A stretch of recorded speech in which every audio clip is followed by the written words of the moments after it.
Enzo Maresca did his pre-match press conference ahead of our game against Bournemouth in the Premier League tomorrow, so let's check out some talking points. The weird thing about this press conference is that it was done after the Aston Villa game, and I'm guessing that's because of the swift turnaround in terms of games back-to-back after each other. But enough of that. Let's get into some injury news and updates. Enzo Maresca confirmed the reason why Wesley Fofana was on the bench against Aston Villa was for fitness protection, and he is available for Bournemouth tomorrow. Jorel Hato will not be available. It was reported that he got injured in the warm-up just before our game against Newcastle, hence why he missed the Aston Villa game. Hence why he'll be missing tomorrow's game as well. And that is a big blow because with Cucurella going off injured and having MRI scans on his hamstring and Hato being injured, that's two of our left backs missing tomorrow. Even though Enzo Maresca in this press conference didn't say outright that Cucurella will be missing tomorrow's game, in the post-match press conference, he said that the reason why he got taken off against Aston Villa is because he was complaining about his hamstring.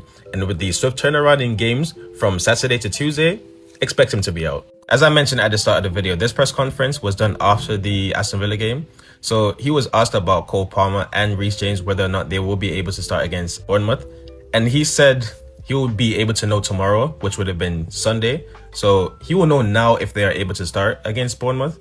Hopefully both Cole Palmer and Reece James are available to start because we need to end 2025 on some of a high, which means winning, and they will be crucial to that happening. In this press conference, he said that he needs to understand why, whether we concede a goal from winning, drawing, or losing position, why we always lose control of games. Against Aston Villa, we were firmly the better team for 60 minutes, and as soon as we conceded a goal, our levels dropped. The same thing against Brighton when we lost 3-1. And the same thing against Atalanta when we lost 2-1. And he said this is not anything random. There's a pattern to it and he wants to understand why this is the case. Finally, he said the loss against Aston Villa doesn't reflect the 10-point difference between the two teams. And I somewhat agree and somewhat don't, because last year we beat them 3-0.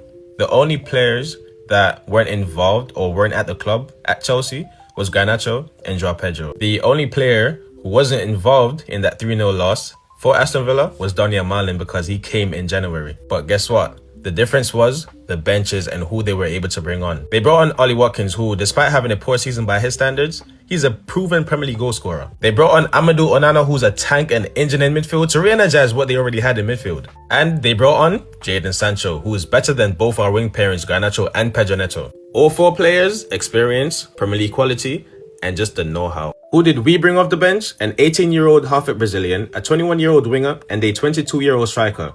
All young, inexperienced, and new to the club. So on the whole, maybe not 10 points, but they do deserve to be ahead of us. So those are some talking points ahead of our game against Bournemouth tomorrow in the Premier League. We need to end 2025 on a win and put December behind us once and for all. So as always, up the Chelsea.